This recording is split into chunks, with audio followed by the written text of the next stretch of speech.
A revogação do ato administrativo praticado pelo Poder Executivo insere-se na competência. Então, a revogação do ato está em que competência? Do Tribunal de Contas, do Judiciário, do Legislativo, da própria administração pública ou do Ministério Público? Da própria administração pública. 3. Vamos fazer o seguinte, eu prefiro trazer na próxima aula as 3 questões aqui, porque é melhor do que ficar falando aí, eu pegar de alguém. Aí na próxima aula, vou dar um intervalozinho agora, aí na próxima aula eu inicio só fazendo essas 3 questões, aliás 4, né, que é 6, também não fiz, e aí a gente inicia e a gente continua o assunto, tá? Vamos dar um intervalozinho, daqui a pouco eu vou falar sobre serviço público. Vamos lá. Serviços públicos, né, é o nosso assunto da continuidade aí do nosso material. Serviços públicos, ele tem uma previsão constitucional. Está no artigo 175 da Constituição. O que é que a Constituição diz sobre a prestação de serviço público para a administração pública? Ela diz assim: incumbe ao poder público, na forma da lei, diretamente ou sob regime de concessão ou permissão, sempre através de licitação, a prestação de serviço público. Então veja, é o poder público que tem a obrigatoriedade de prestar o serviço público, seja por conta própria, diretamente, ou sob o regime de concessão ou permissão, né, que é quando ele faz esse contrato de concessão e permissão e transfere para particulares prestarem esse serviço. Sempre através de licitação, que é o meio adequado, né, de você fazer um contrato com essas empresas privadas. Então, é por isso que a administração pública, muitas vezes, ela não presta os serviços públicos por conta própria. Porque além de não ter estrutura para isso, ela também é mais cômodo ela passar para um particular a prestação desse serviço. Então, nessa ideia dela poder prestar o serviço, não só diretamente, mas sob o regime de concessão ou permissão, é que surge o contexto da transferência de serviço público. É aquela ideia da descentralização que a gente vê na primeira aula de direito administrativo. O que é descentralização? Aquele fenômeno, né, é quando tem as autarquias, empresa pública, sociedade de economia mista, fundações. Então, é aquela situação em que o poder público ele transfere os serviços públicos para essas outras pessoas, né? Agora, ele pode transferir não só para essas pessoas que pertencem à administração indireta, mas ele pode transferir para particulares, né, para empresas particulares. Hoje em dia, muitos serviços que nós estamos acostumados a empresas particulares prestarem, às vezes a gente nem nota que aquilo é um serviço público. Telefonia é um serviço público, né? Transporte é um serviço público, avião é um serviço público, trem, metrô, tudo, ônibus, ligação, energia, água, tudo isso são serviços públicos que, mesmo sendo empresas privadas prestando, essas empresas são concessionárias. Então, quando o poder público ele transfere esse serviço para essas pessoas, ele pode fazer de 2 formas. Ou ele faz por outorga, ou ele faz por delegação. O que é a transferência por outorga? A transferência por outorga é quando o poder público ele transfere a titularidade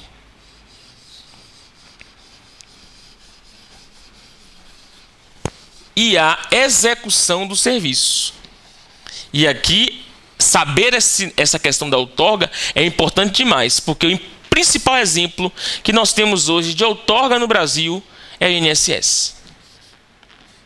O INSS é o principal exemplo de transferência por outorga que nós temos no Brasil, pois o poder público criou essa autarquia e transferiu para ela a titularidade do serviço de previdência social e a execução desse serviço de previdência social. A outorga, ela só pode ser feita por lei. A outorga, ela só pode ser feita por lei. A outorga só pode ser feita por lei. E a outorga só pode ser feita para pessoa jurídica de direito público. Então veja só, por que essas exigências todas de ser pessoa jurídica de direito público, de só poder ser por lei? Porque nesse caso aqui ele está transferindo a titularidade. Quem dá a titularidade do serviço é a Constituição. né? E são as leis. Então, para transferir isso, o poder público precisa de uma lei. E ele precisa que seja, do lado de lá, uma pessoa jurídica de direito público. Porque ele não pode deixar a previdência social na mão de empresa privada. Porque a empresa privada quer lucro, né?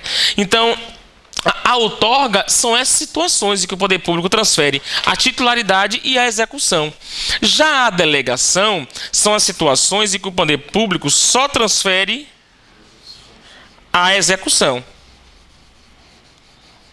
Ixi, coisa estranha isso aqui. Isso aqui é um transfere. Transfere a execução. Ele só transfere a execução. Na delegação, ele pode ser feita tanto por lei ou por contrato. Então, vamos por lei ou contrato, como contrato de concessão, por exemplo. Por lei ou por contrato, e aqui não tem espaço, mas pode ser feito tanto para pessoa jurídica de direito público, quanto pessoa jurídica de direito privado. E aqui o exemplo que nós temos principal é a concessão. Concessão de serviço público. É o principal exemplo que nós temos. Então, o INSS, ele é uma transferência por outorga. O poder público deu a titularidade. É uma transferência por outorga. Então, o que é serviço público? A doutrina, ela costuma separar 3 elementos do serviço público. O seu trato formal, o seu trato material, né, e o elemento subjetivo. O que é o serviço público do ponto de vista material? É uma comodidade ou utilidade prestada continuamente. Então, o serviço público é uma comodidade que a administração pública presta para a sociedade, de forma contínua. Então, é uma comodidade, é um serviço, é uma utilidade. Do ponto de vista formal, ele é prestado sob o regime de direito público.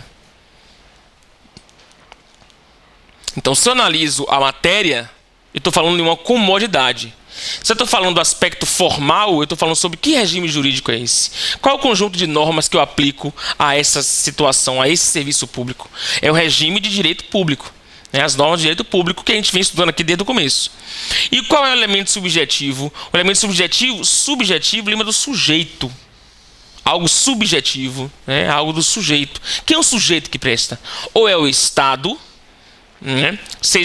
Quer dizer, sempre o Estado, né? Mas de forma direta ou de forma indireta. Não entendeu?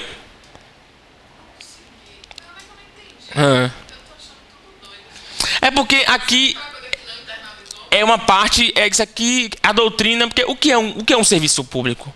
Se eu pudesse dar um conceito direto de serviço público, é o seguinte: é uma comodidade prestada pelo Estado de forma contínua sob o regime jurídico de direito público. Então, é uma comodidade, é uma utilidade para os cidadãos, né, prestada pelo Estado sob o regime jurídico de direito público. Esse é o conceito de serviço público. Só que aí a doutrina vem e desmembra em substrato material, elemento formal, subjetivo. Ela vai dizer, olha, esse conceito, eu tenho o elemento material, que é a comodidade em si, eu tenho a forma, né, a forma, sempre quando a gente fala de forma, é a lei, né, a lei, a regra, a norma que regulariza aquilo ali. Então eu tenho a forma e eu tenho o sujeito, o aspecto subjetivo. Quem é que presta? É o poder público. Então são os elementos do serviço público. Ele é uma comodidade prestada sob regime jurídico de direito público pelo Estado. São os 3 elementos. Aí a doutrina diz, isso é o elemento material, isso é o elemento formal, esse é o elemento subjetivo. E para a gente não confundir também serviço público com obra pública. Tá? Porque a obra pública, ela acaba, ela constrói, acabou. Aquilo ali está pronto. Na construção de um prédio não é um serviço público, é uma obra pública. Para ser serviço público, tem que ter essa ideia do contínuo. É uma prestação contínua. E nem se confunde com exploração de atividade econômica. Tá? Aquilo que algumas empresas públicas e sociedade de economia mista realizam, às vezes exploram atividade econômica. Petrobras, né? Aquilo ali não é um serviço público, é uma prestação de atividade econômica, que as empresas públicas e sociedade de economia mista podem fazer isso, né? Não necessariamente vai ser um serviço público. Pode ser ou não, né? Pode ser ou não. E aí, nós temos os princípios. Aqui, essa parte de princípios cai mais, né, no concurso, quando perguntam de serviço.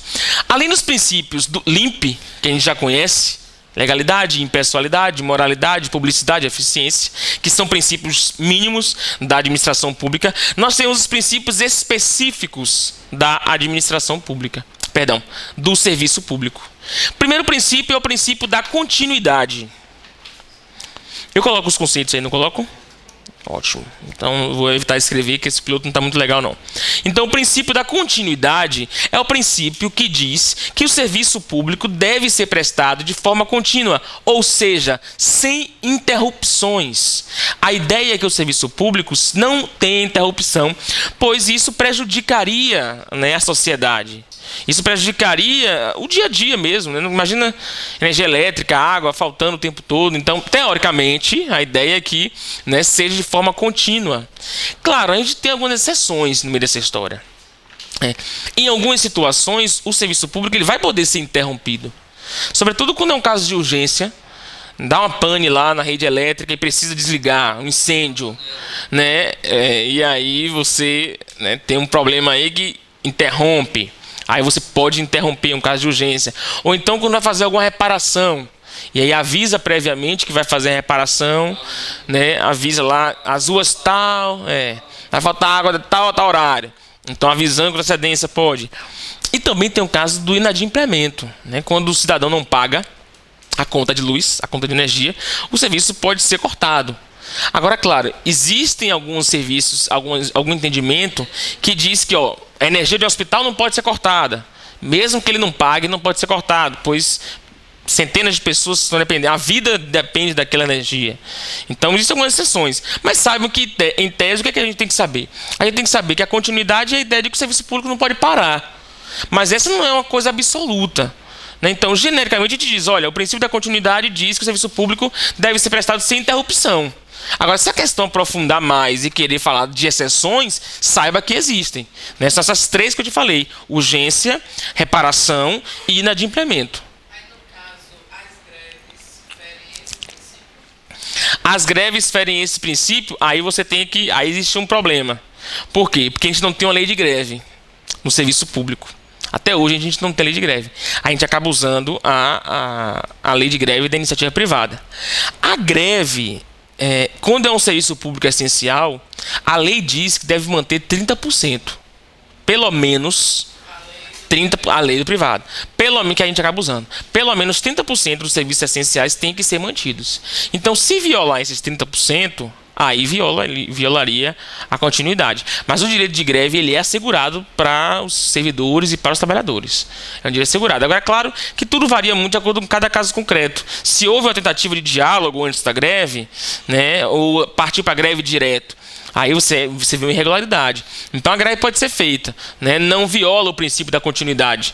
Né, é uma exceção, digamos assim. Mas pode ser feita, assim, desde que de forma legal. Princípio da generalidade ou universalidade. É o princípio que diz que o serviço público deve ser prestado para todos. Né? Para todos os cidadãos devem ter acesso ao serviço público. Né? Universal, ele é geral, universal. Princípio da modicidade. O princípio da modicidade diz que os serviços públicos devem ser prestados a preços módicos, a preços acessíveis ao cidadão. Esses dois aí, o segundo. Sim. Sim, e no Brasil, sim. Tanto brasileiro quanto estrangeiro no Brasil é destinatário do serviço. A modicidade, ele diz que o serviço público ele deve ser prestado a preços módicos, a preços acessíveis aos cidadãos. É interessante a gente notar o seguinte, o serviço, não confunda público com gratuito. Tá? O serviço público não é gratuito, não. O serviço público, ele é cobrado tarifas. Ou ele pode ser remunerado ou diretamente ou indiretamente. Ou você paga a tarifa do ônibus, né, que você pega e ali é um serviço público, a energia, a água que você paga é um preço que você está pagando pelo serviço público, ou até aqueles que você não paga, você pagou mediante tributo, né, de forma indireta, porque é o nosso tributo que está sendo utilizado. Então o serviço público não é sinônimo de serviço gratuito. O serviço público não é gratuito, ele tem um custo. E só que esse custo ele é pago ou diretamente ou indiretamente. E a ideia é que seja preços módicos. A energia, então, esses tempos, né? Tá uma modicidade que Tá demais, né? Dizem que esse mês vai diminuir, né? Né? Quer dizer, eu vi a notícia, a tarifa de energia vai diminuir. Quer dizer, vai reduzir para o cidadão. Na verdade, não está reduzindo nada, está voltando ao que era. Quer dizer, eu nem sei se está voltando ao que era, porque não está voltando, porque houve vários reajustes. A tarifa foi implementada e, além dela, tinha aumentado o preço da tarifa. Pois é. Por conta que ligaram as térmicas, né? Então, Isso é uma tarifa extraordinária. Além dela, aumentaram a tarifa normal antes. O princípio da cortesia. Né? O princípio da cortesia é maravilhoso. Né? Ele disse que o serviço público deve ser prestado de forma cortês, né? De forma educada, de forma... Tem uma expressão assim que diz com urbanidade. Né? A gente vai ter uma questão daqui a pouco que vai falar sobre isso. Que urbanidade é essa cortesia, essa educação que devem prestar ao serviço público. Atualidade diz que o serviço público deve ser prestado com as melhores ferramentas, as mais atuais que existem, né? Os melhores equipamentos para nós cidadãos, melhores tecnologias. Né? O princípio da isonomia é aquele que diz que... Porque isonomia é bem complexa, né? Mas isonomia é mais ou menos você não fazer distinções. Né? Como você falou? Igualdade, não fazer distinções. É você prestar os serviços, deixar ele à disposição da sociedade da mesma forma, não, né, discriminando ninguém, nem privilegiando ninguém. A ideia é não ter essas distinções. Né?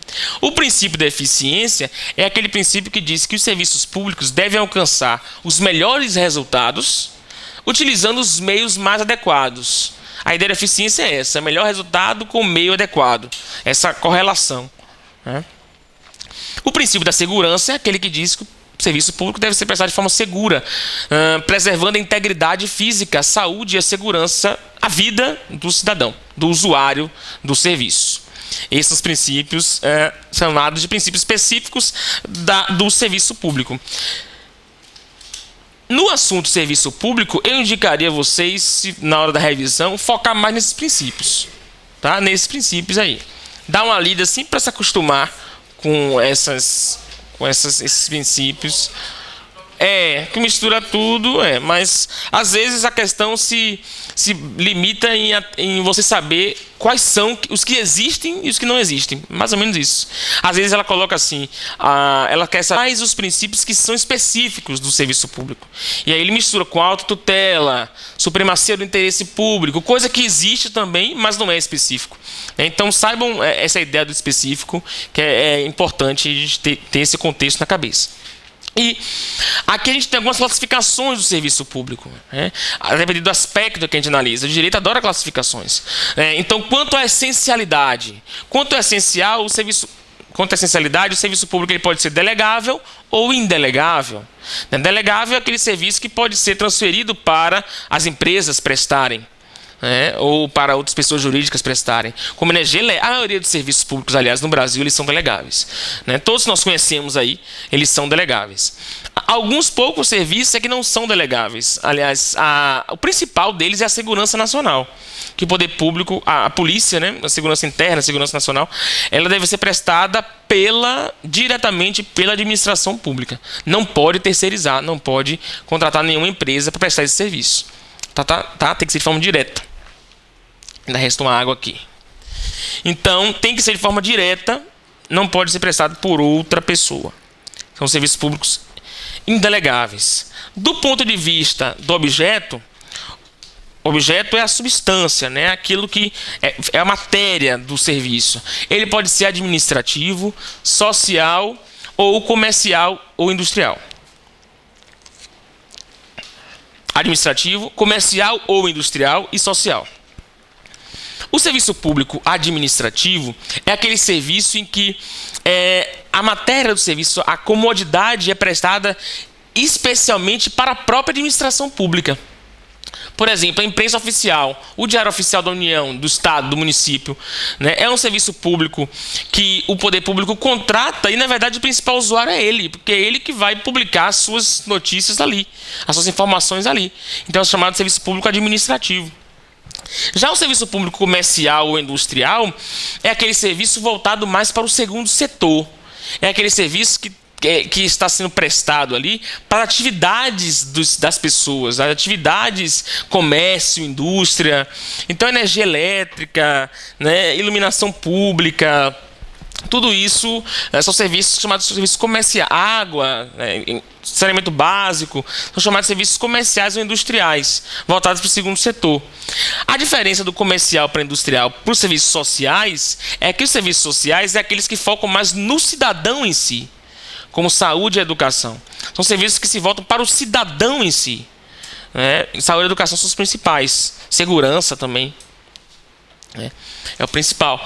Então, cuidado para não confundir comercial e industrial com social. Tá? O comercial, apesar de a gente não usa energia, a gente não usa água, mas é a ideia de você ter aquela comodidade para uma coletividade e para empresas também. E aqui nós temos a classificação mais importante. Essa aqui. Quanto ao usuário. Essa é mais cobrada em concurso. Quanto ao usuário, o serviço público ele pode ser individual ou geral. Ele pode ser uti-singuli ou uti-universe. O que é o serviço uti-singuli? É aquele serviço no qual nós conseguimos identificar cada usuário do serviço e a quantidade utilizada por esse usuário do serviço. Né? O uti-singuli é aquele serviço individual que a gente consegue discriminar, mensurar o quanto cada um energia, água, transporte. A gente sabe o quanto o passageiro pagou, aonde ele foi, o quanto ele usou aquele serviço. Esse serviço uti-singuli. Né? O serviço uti-universe é aquele em que a gente não consegue identificar o quanto cada usuário do serviço utilizou. Como, por exemplo, iluminação pública. Você não consegue identificar quem está usando mais a iluminação pública de uma praça. A praça está iluminada para todo mundo. Não é? Você não pode alegar isso. Você não pode alegar isso. Né? Infelizmente, a gente não pode alegar isso. Então, segurança. Né? Segurança está aí para todos.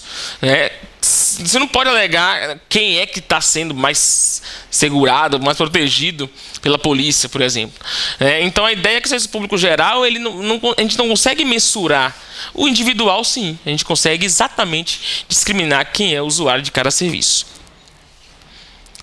E, por fim, nós temos serviços públicos não exclusivos, que são aqueles serviços que o Estado deve prestar, mas a iniciativa privada também pode fazer, independentemente de delegação. Isso aqui é interessante, tá? O serviço público não exclusivo é aquele que, mesmo sem delegação, o particular pode fazer, pode prestar. Saúde e educação, acho que são os principais.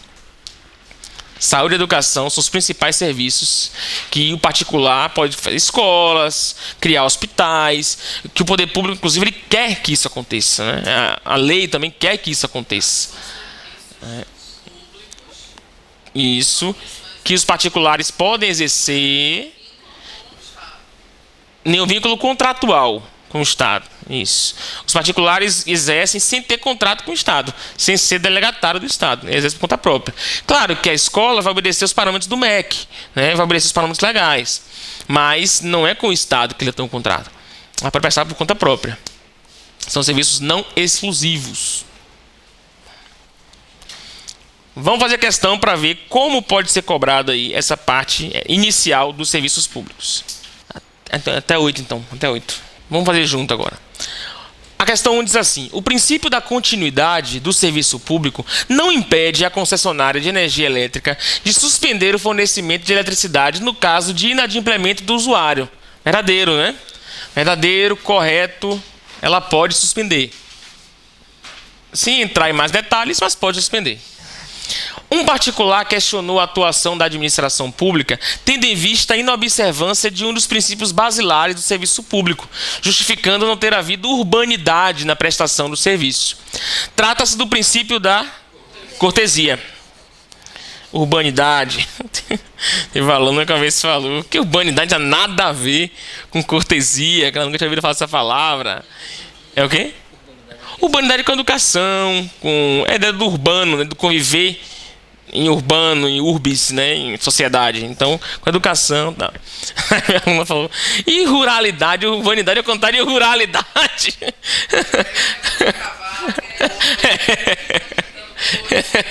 Ruralidade. 3. Os serviços públicos indelegáveis são aqueles que só podem ser prestados pelo Estado diretamente, tais como os serviços de defesa nacional, segurança interna e os transportes coletivos. Transporte coletivo, falso, por causa do transporte coletivo. Só por isso aqui, o resto está correto. 4. Com relação ao serviço público, assinar a alternativa correta. A. Não poderá ser delegado pela administração pública. Falso, pode ser delegado. O serviço de transporte coletivo não é um serviço público. Falso. Deverá obrigatoriamente ser prestado de forma gratuita. Falso. Já viu que não é gratuito. Poderá ser remunerado por meio de tributos. Verdade. A iluminação pública não é considerada um serviço público. Falso. A iluminação pública é sim um serviço público.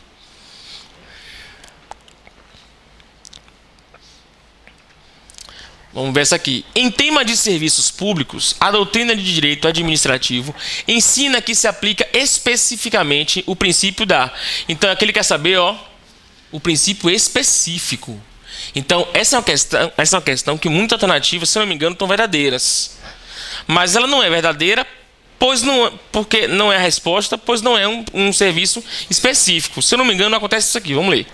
A autotutela, o qual indica que a administração pública ou o concessionário, no caso da delegação, ao prestar os serviços públicos, gozam de liberdade de gestão, podendo aumentar unilateralmente as tarifas para manter a lucratividade da atividade. Não, a autotutela não quer dizer isso, né? E de qualquer forma, a empresa não pode aumentar unilateralmente as tarifas. Tá?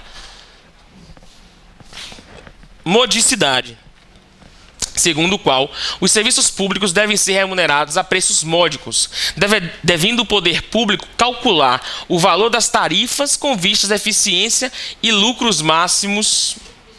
O erro é aqui. O erro é lucros máximos, tá? O resto está correto. Supremacia do interesse público, segundo o qual as atividades... Você já poderia cancelar, porque ele não é específico do... Não, modicidade é.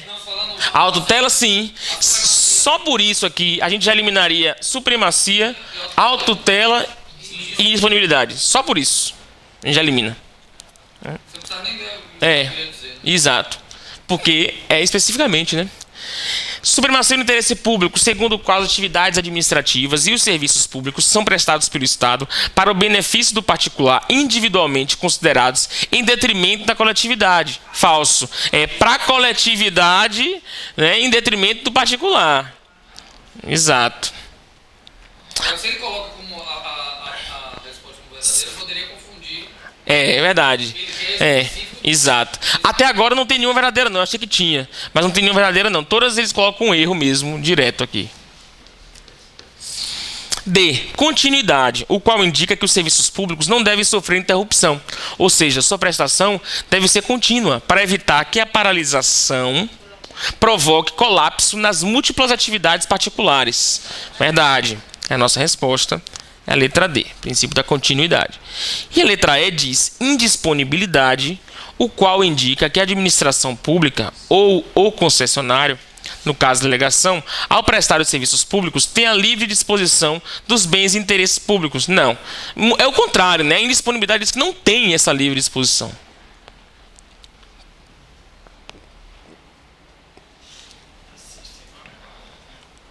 Essa aqui tem igual, né? Que é a resposta da letra D. Tá igual.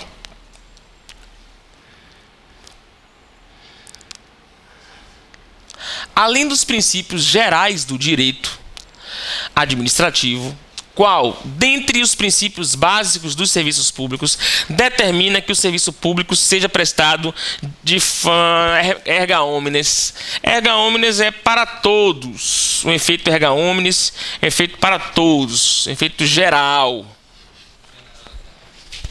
Então, efeito erga omnes, efeito para todos. O princípio que mais se adequa a isso aqui é o princípio da generalidade, que diz que o serviço público é para todos e não individual.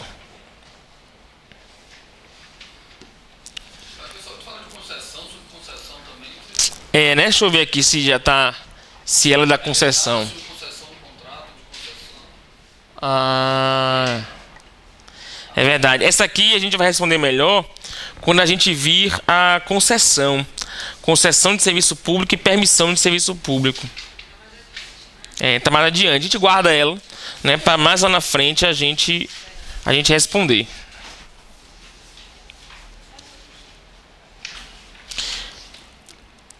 Vamos falar aqui só um pouco sobre a concessão. Não é algo que eu quero aprofundar tanto hoje, tá? Mas a gente fala só um pouco aqui para poder